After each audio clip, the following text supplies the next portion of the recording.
क्या हुआ जब हाथी की लड़ाई हुई डायनासोर से।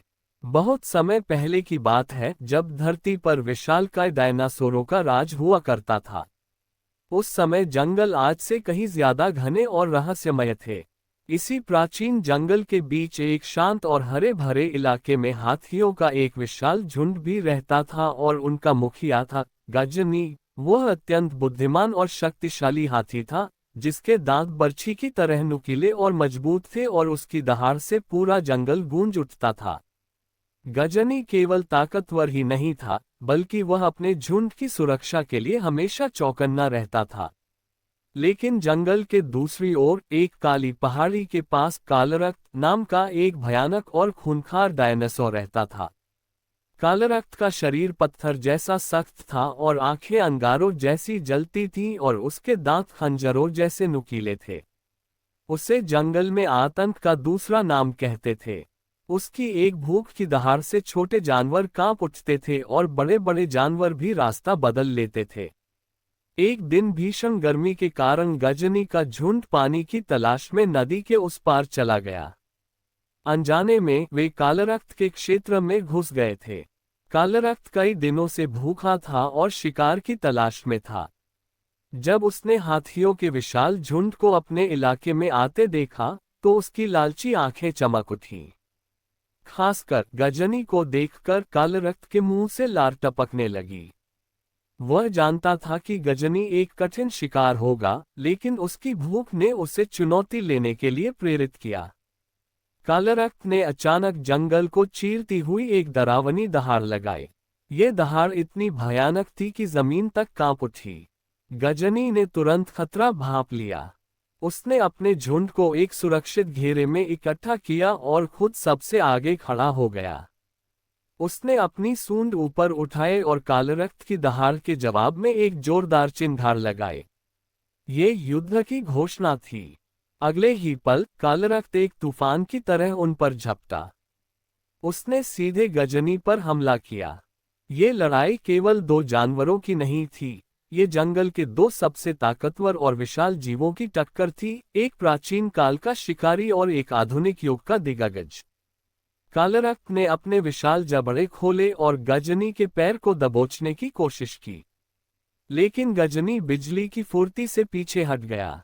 उसने मौका देखते ही अपनी सूंड में मिट्टी और कंकर भर लिए और कालरक्त की आंखों पर जोर से फेंक दिया। डायनासोर अचानक हुए इस हमले से बौखला गया और एक पल के लिए लड़खड़ा गया। गजनी को यही मौका चाहिए था। उसने अपने दोनों नुकीले दांत कालरक्त की कठोर चमड़ी में गहरे धंसा दिए। गजनी के हमले से कालरक्त तिलमिला उठा। उसने दर्द में एक भयानक चीख निकाली और अपनी पूंछ को एक चाबुक की तरह जोर से गजनी पर मारा। पूंछ का वार इतना जबरदस्त था कि गजनी दूर जाकर गिरा। उसके शरीर में भयानक दर्द उठा, लेकिन उसने हार नहीं मानी। कालरक्त ने अपनी पूरी ताकत से गजनी पर दोबारा हमला किया। इस बार वह सीधे उसकी गर्दन पर निशाना साध रहा था। गजनी को पता था कि अगर यह हमला सफल हुआ तो वह बच नहीं पाएगा। जमीन पर गिरे होने के बावजूद गजनी ने तुरंत अपने चारों पैर ऊपर उठाए और कालरक्त के मुंह पर एक शक्तिशाली लात मारी। कालरक्त के कुछ नुकीले दांत टूटकर हवा में बिखर गए। दर्द से पागल होकर डायनासोर ने अपना सिर जोर से पीछे खींचा और फिर से झपटने की कोशिश की। गजनी तेजी से उठा और अपनी पूरी शक्ति लगाकर कालरक्त के पेट की ओर भागा, जहां उसकी चमड़ी थोड़ी मुलायम थी। उसने अपने दांतों को और गहराई तक घुसा दिया। डायनासोर दर्द से कराह उठा और संतुलन खोकर विशालकाय पेड़ से टकरा गया। पेड़ तड़तड़ाकर टूट गया। कालरक्त के शरीर से खून बहने लगा था और उसकी चाल में अब पहले जैसी तेजी नहीं थी। गजनी ने समझ लिया कि यह आखिरी मौका है। गजनी ने एक बार फिर अपनी सूंड में नदी का ठंडा पानी और कीचड़ भरा। उसने अपनी सूंड को एक हथियार की तरह इस्तेमाल किया और कालरक्त की घायल आंखों पर जोर से पानी का वार किया। अचानक हुए इस वार से डायनासोर पूरी तरह अंधा हो गया। वह दर्द और भ्रम में चारों ओर अंधाधुंध हमला करने लगा।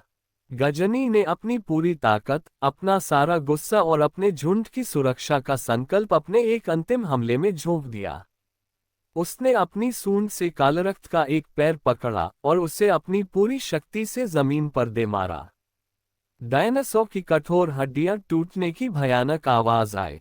कालरक्त की विशाल देह जमीन पर धड़ाम से गिर गई, जिसने धरती को हिला दिया। कुछ देर बाद वह भयानक डायनासोर शांत हो गया। जंगल के सबसे बड़े शिकारी की हार हो चुकी थी। गजनी थका हुआ था और उसके शरीर पर कई गहरे घाव थे, लेकिन वह विजयी था। उसने एक लंबी, गहरी चिंगार लगाई, जो अब आतंक की नहीं, बल्कि विजय और शांति की थी। उसका झुंड धीरे धीरे उसके पास आया और उन्होंने अपने बहादुर राजा को घेर लिया। उस दिन के बाद उस जंगल में कोई भी डायनासोर वापस नहीं आया। गजनी और उसके झुंड ने फिर कभी शांति से जीवन व्यतीत किया। दोस्तों, ये कहानी बताती है कि केवल क्रूर ताकत ही सब कुछ नहीं होती, बल्कि बुद्धि, साहस और अपनों को बचाने का संकल्प सबसे बड़ी शक्ति होते हैं। गजनी ने अपनी ताकत के साथ साथ अपनी बुद्धिमानी का उपयोग किया और जंगल को कालरक्त के आतंक से हमेशा के लिए मुक्त करा दिया।